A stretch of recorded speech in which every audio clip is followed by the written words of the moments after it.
Hey guys, this is Shakti from Around the Wicket, where we not only speak about the game, but we try to learn more about the humans behind our sport. And today it gives me great pleasure of having the former Australian Test opener in Chris Rogers, who was gritty on the field and even more insightful off it. Chris, thank you so much for joining me on Around the Wicket. Yeah, thanks, Shakti. Thanks for having me. How have you been spending your time? Yeah, it's been an interesting time. I've probably got a lot out of it. Actually, it's been I think sometimes you just get on the conveyor belt and you keep going round and round. So it's been a time to get a little bit of self-reflection and even some external learning as well. So I've done an online course with some presenters from America and just been involved with a few groups, just about finding ways to keep learning. Keep busy and keep learning, yeah. Tell us about your cricketing days, growing up in Western Australia, coming through that circuit. What were your young cricketing days like? Yeah, it's a long time ago. I probably, the biggest influencing factor was I was the smallest kid always. Growing up, I always showed a little bit of talent, but there were probably, players who were seen as being better at that stage, and probably people thought that they were going to go further. But yeah, I was a small guy. I probably had to learn some other skills. I was pretty gritty. I was pretty competitive. I hated getting out. So just learn the kind of art of batting time, really, because I had to grind to get on my run. So learning those skills and learning to be a bit of a fighter, I reckon, were probably a couple of the hallmarks, of my career. So it served me well. But I mean, I was speaking to Dad the other day, and he said I probably didn't start growing properly till I was 15, 16.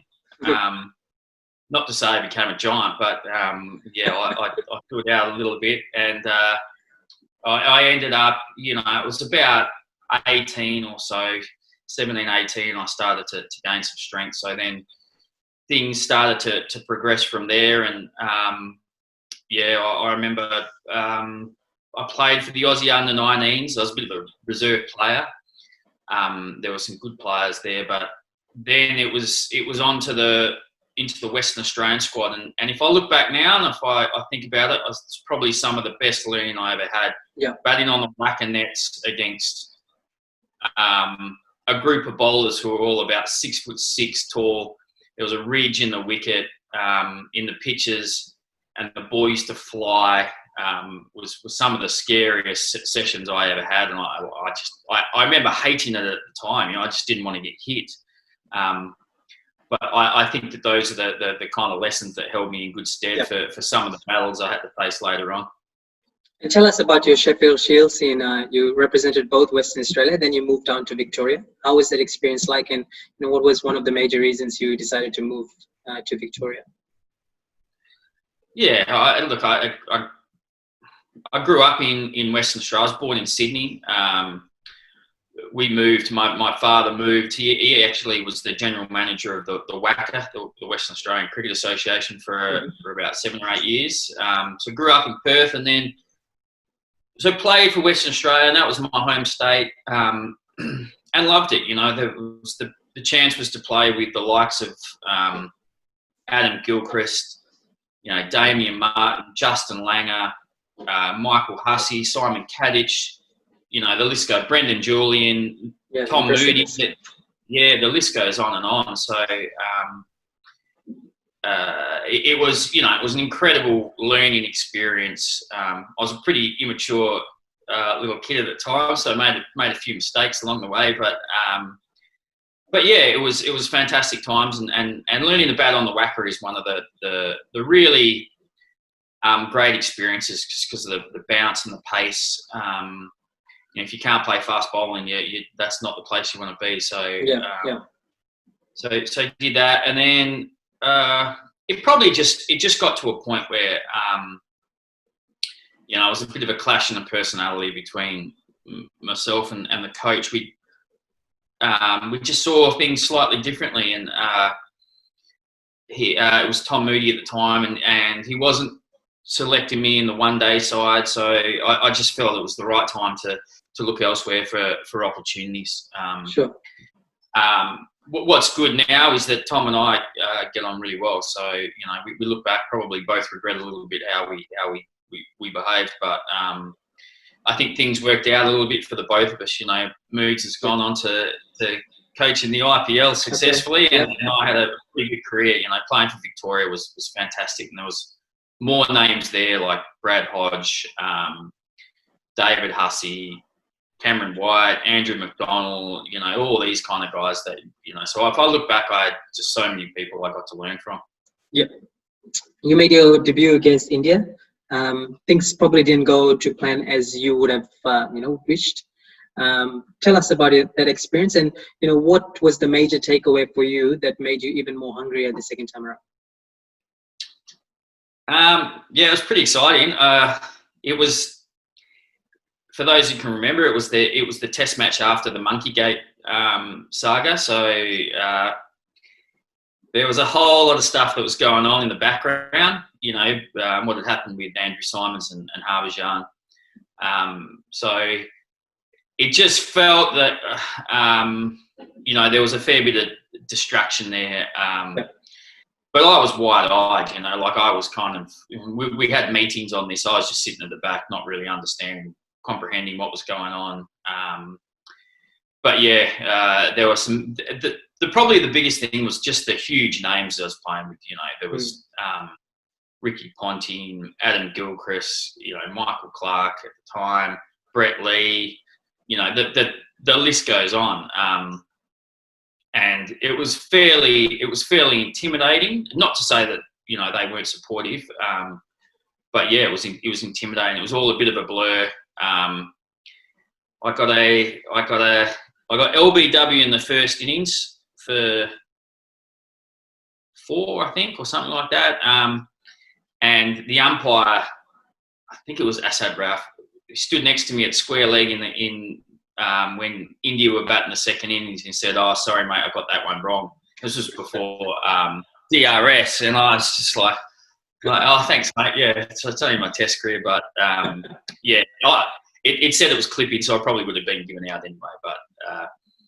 But yeah, and then in the second innings, Pathan got me out twice, and he bowled a pretty good ball to me in the second innings. Anyone can hit one, so.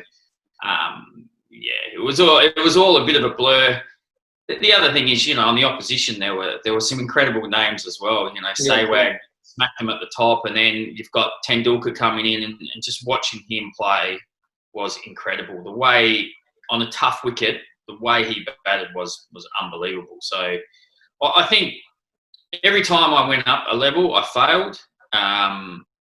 But then went away and thought about it and processed it and thought about what I could do differently. So it was a bit of a kick in the gut when I got dropped and I lost my contract for Australia after. But equally, it gave me a taste of what that was like, and it was something I was desperate to have another chance at.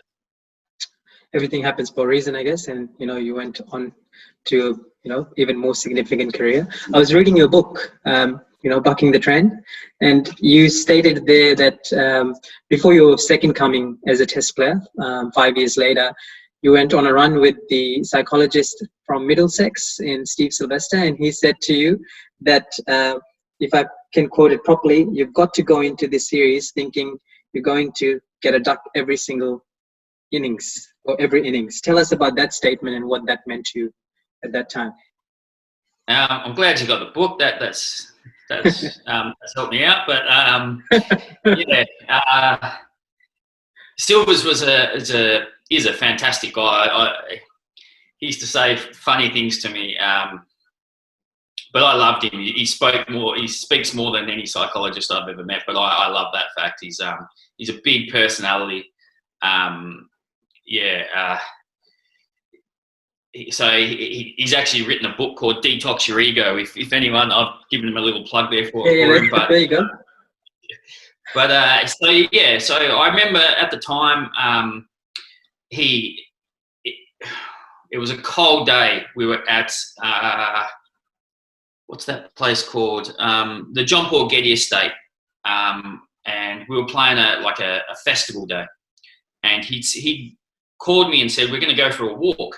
And I remember he turned up. It was probably about 6 degrees. It was freezing. And he wanted to go for this walk. I said, mate, look, I'm not interested, really. It's too cold. He said, come on, let's go. So I put the beanie on and the jacket and another jumper, and we walked around. And funnily enough, the night before, because I'd just been chosen to play in the squad for the Ashes 2013, and it was about 2 weeks later when this happened. And one of the overriding things that happens when you get that call to say you're in is the people around you get so excited and they think that you should be so excited and so happy. But inside, I was churning. I was, completely nervous. I'd only ever had one go at it and wasn't good enough. And here was his chance to play on the biggest stage in the Ashes. And if I stuffed it up, it'll live with me forever. So I was inside. I was completely nervous. And the night before, I called up my father, who's always been a mentor to me, and I said, JR, Dad, I call him JR, and everyone keeps saying how excited I should be, and all I'm thinking inside is how kind of scared I am. And I'm sure a lot of the young players would understand that concept. So anyway, so I went for a walk with Silvers, and first thing he says, I say, how are you feeling? And I said, yeah, I'm really excited. I was kind of lying to him, and he just went, bullshit. And I said, what do you mean? I'm not sure if I'm allowed to swear, but he said, yeah, he said, mate, you are scared and I can tell it. And I just kind of looked at him. I said, what are you talking about? He said, mate, you're completely scared. You're completely worried about how you're going to go. And that's normal. And for me, that was a really interesting moment. And we ended up doing 2 laps in this freezing cold. I wanted to keep going. And the one thing that he said to me that stood out was he was like, so what are your expectations? And I said, I don't know. I was, just hoping I go pretty well, get some runs and stuff. And he said, why? He said, why don't you just think that you're going to go out and get a first ball duck every innings? I said, what? What do you mean? He said, well, life will still go on after, you get even if you've got a golden duck in every innings, you'll still have a good life. Don't worry about it. And it must have taken me another couple of weeks to really understand what he was talking about. But in the end, it's a simple concept, but it just got me thinking, why am I putting so much pressure on myself? If I just go out and I just try and enjoy every run I get, every ball that I don't get out, then everything's a bonus. So I said that to Tim Payne one time, and he actually said it in a press conference. So I think it's some really good advice, because we often put so much pressure on ourselves to perform. And if I look back at my career now, one of the things I wish I could have again was if I relaxed a bit more and enjoyed it a bit more. You end up worrying so much about your performance and getting picked that you forget to enjoy it a little bit. So, but yeah, it's easier said than done. But it was a really good bit of advice I got from Silver. So I've always been grateful to him for it. You just touched on enjoying that moment, and I think in the book as well you stated that there are 2 types of people, or 2 types of athletes. One who are very meticulous in their approach, who know what they want and do everything that they can to get there, and there's the second type who enjoy the moment, but live it day by day. And you said that you are more of that latter type. How important is it, that approach for yourself and for any young cricketers that are coming up? Yeah, I think you want to understand what kind of person you are, because it's easy to get caught up with the advice and, okay, I've got to be like this. You look at the Michael Jordan documentary that's happened, and you think, okay, I've got to be like Michael Jordan. I've got to be this ridiculously mature, committed athlete that is not drinking, is not doing all those other things. and that's the only way you can make it. But it's not. There's other ways you can make it. I just think it's about finding your way. And I was very much someone who wanted to enjoy the experiences at the time. I think so long as you've got some kind of guardrails around your behaviour, which I probably wished I'd known a little bit earlier, but just making sure that you understand who you are. So yeah, not, you know, there's some young players who need the elevator. You know, they get on, they got to go to the top straight away, and there's others who need to take the stairs. And I was very much someone who took the stairs. You know, I needed to kind of just get better, kind of little bit by little bit, because I would never have been ready for the, you know, to get in the elevator and go higher a lot quicker. But you know, if I look at Michael Clark, for instance, he was one who just needed the elevator. He needed to get up and go as high as he could, as quick as he could. So it's just probably understanding what kind of player you are. Before that test series, you know, there was a lot of drama surrounding that test series. You know, then coach Mickey Arthur, who you shared a good rapport, even though it was for a limited time, was given the sack. was given the sack, and Darren Lehman came in. How was that period? And you know, how did you prepare, even knowing that, you know, there was so much happening behind the scenes? Yeah, I kind of joked at the time that I played one test match and I had 3 coaches. So I had Tim Nielsen in the first test, and then got picked. And there was Mickey Arthur, his coach. It was just after homework gate that happened in India. Yeah. And 4 players I think got sent home from the Australian squad, including Shane Watson. So there was a lot going on, and then turned up and Mickey, I'll never forget. I was the Australian side had been knocked out of the Champions League early, and I was playing at Middlesex, and half the side came down to London to train, but they had nowhere to train because the Champions Trophy was still going on. Yeah. So they ended up training at Hampstead Cricket Club, which I just happened to be living in West Hampstead, so I was a 5-minute walk there. So, you know, I dragged my cricket bag kind of through the streets of West Hampstead, and I was there, and I was batting in the nets, and these weren't nice nets. They were tough nets, you know, club nets, bit of a slope, and you know, you're facing some pretty good bowlers. So, and I was batting next to Davey Warner, and he was having a horrible time at the time, and I was batting quite well because I was in some good form from Middlesex. And I remember Mickey Arthur came up to me, and he said a couple of things. He said, "Mate, I've not really seen you play much before, but you know, I'm really impressed. You know, it's really good." That kind of stuff. And then we had a good conversation, and the next day, similar thing happened. We trained again and turned up, and he just said, "Mate, what about when we get down to Somerset," which was where we were going for our first warm-up game. He said, "You and I have dinner." And I said, "Oh, that'd be really good." And then he was kind of stopped. He said, "Oh, by the way, you're going to be opening in the first test." And I just, you know, I was like, "Oh my God, this is unbelievable." That kind of thing. Anyway, I went off to play with Middlesex another game. And then I think we played the game, and I was coming back, and I was sitting in the car next to Sam Robson, who played for Middlesex, and he just said, "Mate, have you heard the news?" And I said, "Well, what do you mean?" He said, "Oh, Mickey Arthur's been sacked." I said, "Oh, here we go again." You know, I'd been told I was going to play, and now I'm going to miss out. So, it was a horrible little moment. And then we ended up going down to Somerset, and Darren Lehman was there, and we were staying at the Castle Hotel, which is an old hotel in Taunton. This one little elevator that, you know, only one person can fit in, let alone cricket bags. And then, so I carried it all the way up, my bags, all the way up 3 levels. I was on the top floor, and I like to hang all my clothes up in the hotel. So I just kind of put my bag on the bed, and I just pulled all the clothes out. And as I got this knock on the door, and there was Darren Lehman standing, the new coach, and he just took a look around in my room and just went, "Oh, you're a messy bastard, aren't you?" And I said, "Oh, here we go." Great first impression.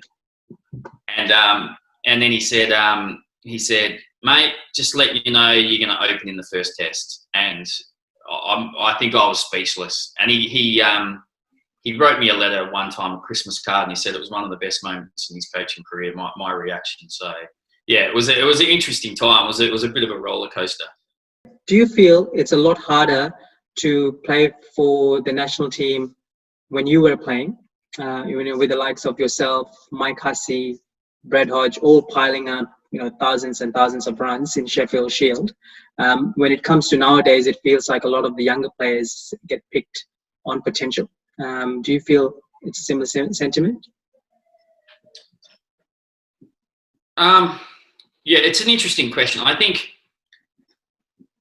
first and foremost, if you look at that side that walked over the white line for pretty much every test match, back in the early 2000s, mid 2000s, you could argue that that's as good a side that's ever walked onto a field. And if you look around, you probably a lot of sides, a lot of the best sides, you'll say they have 3 champions, 2 or 3 champions, kind of thing. But this side had arguably about 8 or 9 champions. So they earned the right to play for longer. And the other thing that was another factor at the time was there wasn't really any T20. So it wasn't like people were getting pulled in all these different directions. They were focusing on Test cricket and one-day cricket. So yeah, I'd probably say at the time it was a lot harder to get into that side because of those factors. Now, with all the cricket that goes on, I mean, I still can remember. I think there was there a one-day match and a T20, that were going on at the same time a few years back for Australia. So, there's little opportunities like that pop up. So, yeah, and I think you only have to look at the rate of the debutants that have happened over the last 10 years. It's probably spiraled a little bit. So, yeah, no doubt it's probably not as difficult at the moment because of the the size and stuff there. Yeah. But that's just part and parcel of everything. I can look at it and say, well, I was fortunate enough to play in that era and learn from so many good players. That was one of the reasons why I probably reached the level I did. So it's a really tough question to get into, because the one thing that I didn't really have when I was growing up was I wasn't trying to learn how to play T20, whereas now young players are trying to learn 3 formats, so adding another level of difficulty to their learning. You've been part of coaching for some time now, whether it's the under-19 setup or Somerset, and recently you were the high performance batting coach with Cricket Australia. What did that role involve, and how has your experience been working with these young guys? So I've been a part of 2 under-19 World Cups for Australia, and in the meantime, worked with the national performance squad over the winters, which is like the old academy. Seems to have a different name all the time, different acronyms, but. I was involved in that, plus, throughout the junior pathway. So working from kind of under 15, under 16 level through to the under 19s as well. So, the great part about the job is getting to come across all the best young players in Australia, really, and just maybe just having a slight influence on them, in their development. Some of the beliefs I have about what it takes to get to the top, you can try and start to help them understand those concepts. But yeah, to be a part of some of the journeys of these players has been pretty good, and then the relationships I've got with quite a few of them has been excellent. So. If I look at the group that was in the MPS a couple of years ago, the likes of Jack Edwards, Josh Philippi, Jake Weatherold, John O'Merlo, Nathan McSweeney, Baxter Holt. You know, there's all, and there's a couple more guys as well. So it was a really good group, and you know, they're starting to make their mark on first class cricket. So yeah, so it's been fantastic, and not only that, I think it's been excellent learning as a coach, because I guess one of the things I heard was, you know, that it's good to work with younger people, you know, kids, where coaching is very, very different to working with professional athletes. You know, just they're so early on in their own learning that there are challenges along the way, but that's been fantastic. Some might say you have a traditional approach to betting. You know, nowadays, due to the T20 game, a lot of the young guys go out there trying to hit the leather of every single ball. How do you educate, you know, the cricketers that you've worked with to find that right balance? Yeah, I think first of all, it's probably one of the things I've realised. It's down to them. What do they want to do? You know, if they want to go and play T20, then they want to play T20. As a coach, you can have a pretty good influence on them, but they're always going to have other influences around them as well. You know, whether it be parents, teammates, you know, other mentors, that kind of stuff. So if they're desperate to go down that path of playing T20, then they're going to do it. You know, that kind of thing.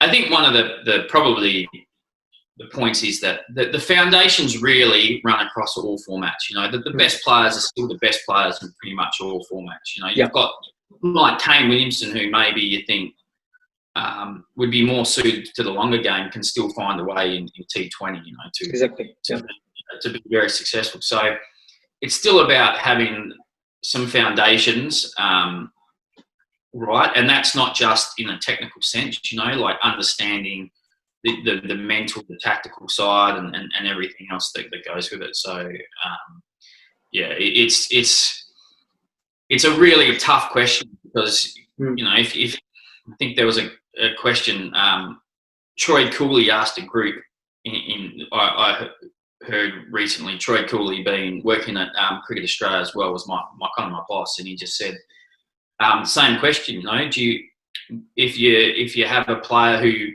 wants to play T20, do you teach him defence? Do you teach him, you know, how to play shots on the ground, or do you teach him? Do you just say, mate, go and do whatever you want to do? And it just comes down to what that person wants, really. So, but I think it's still about trying to build the foundations that when it gets tough, they have a plan B or a plan C. Yeah. Coming to that side of it, you know, you have a technical approach when it comes to problem solving and analyzing the game. Is there something that you think can improve with the game right now, dealing with even the youngsters that are coming up, or international cricket that you see? Well, what's I think most interesting there is if I think about the top 10 batsmen in the world, if you sat down with them, they would chew your ear off about batting. If I'm talking about batting, I'm sure it's the same with bowling or whatever. But they would know their game inside out. I'll never forget sitting down with Kumar Sangakkara after we played Surrey in a 4-day game in county cricket. And just the level that, you know, he talks about batting was off the charts, that kind of thing. So all the best players, I think, have a really deep understanding of their own game. So my worry is that the young players think it's just, you know, they watch T20 and they see guys walk out and smash it from ball one and think that that's kind of what cricket's all about. Whereas Adam Voges once said to me, he said, you know, maybe in a season of cricket, I'll maybe twice everything will click and I'll feel really good, and the rest of the time you're just fighting, you're just battling through that kind of thing. So I like the idea that, you know, you're trying to understand your craft. It's not see ball, hit ball. It's about, okay, what do I do well? Particularly if you do have a different technique or a different method, what is it, the things that you do well? Steve Smith would know exactly what he does well. So I guess my worry is that we allow our best young players to just go and hit the ball and they dominate at a young age because the opposition isn't that great. And we don't challenge them enough around understanding what they're doing well, or what they could be doing better. So, maybe trying to put them in tougher situations where they get found out. I know when the Aussie under-19 side went to South Africa in the recent World Cup, and they came up against a couple of good sides and just got found out. It was a bit of a shock. And it was the same thing happened for England as well, So, and talking to their coaches, it's just about, are these young players ready to be shocked? So I find that really interesting. And then challenging young players to try and understand their game more. And that's a long journey in itself. Yeah. Now you're analysing the game from the commentary box. Some insightful things that I hear on ABC myself. How has that part of your career been? Has it been enjoyable as you're batting? It's not as enjoyable as the batting. I will say that the commentary it's enjoyable. Sometimes you get frustrated because you and probably why I prefer the coaching, because you can see things that are happening and think, perhaps I could help here, and but you're powerless too. But equally, you've got a role to play to pass on some of those opinions to the listener or the viewer or whatever. So I'm enjoying it. It's probably the people I've come across who I've learned quite a lot from as well. That how they see the game and how they dissect it. So. It's been really interesting, and travelling around Australia, watching cricket and talking about cricket is not the toughest job in the world. So it was pretty enjoyable. I've certainly enjoyed my time when I've been working for the ABC. That's for sure. Yep. Chris, I've just got some rapid fire questions. Just going to chuck them at you, if that's okay. Yep. Who's your current favourite cricketer right at the moment? Well, that's a tough one. Am I allowed to say Pete Siddle, because he's of course. He's still probably in terms of batting. I mean, De Villiers was always the one I thought, but probably Williamson in many respects, because I probably see him as more of a player similar to the way I was. Yeah. Who is the most competitive cricketer you've come across when you were playing? Ryan Harris, probably. Winning the series in South Africa when he was on one knee, digging deeper into himself than I've seen most people did was just something to bowl. Yeah, what a bowler. Unfortunately, injuries got to him, but yeah, what a good bowler he was. Toughest bowler you have ever faced? Probably Graham Swan. I know it's a Graham Swan. Stuart Broad was really difficult as well, but Graham Swan, just because I was growing up on the whacker, you don't really face spin bowling, so I never really learned how to play spin bowl. I know that will surprise a few people, but he would bowl a ball, and most spinners you could almost tell the angle of the seam and which way it was going to spin, but the angle of his seam was always exactly the same. It felt like, but some would spin and others would skid, and I just wasn't strong enough to hit him through the offside field. So, and he hardly bowled a bad ball. So, do you get to play much? Do you get to play much with him in county cricket as well, or just international level? Not really. I think the England players, it's a bit like international players. Why they don't play a lot of domestic cricket. Your favourite cricketing moment till now? I guess there's the Ashes victory. Was an amazing experience to be a part of it, and then my first 100 at Durham in tough conditions. you know, to at 35, whatever, however old I was, maybe I can't even remember. Yeah, 35. You know, that's probably, you know, it was a culmination of a lot of hard work. So that was a pretty special moment. This is not cricket related. What is your favorite movie?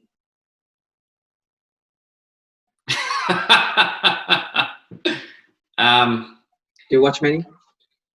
Yeah, I watched far too many. There's a movie called Revenge of the Nerds that was back in the back in the 80s. Of course. Mate, yeah, 80s was probably one I've always laughed every time I've seen. Revenge of the Nerds. Your favorite pastime habit?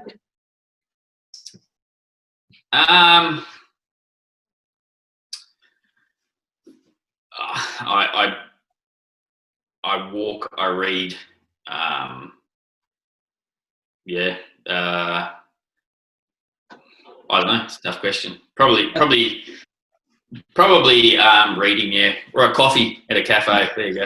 Yeah, I like reading your Instagram profile. I think you said cricketer, commentator, and nothing else, so not much else.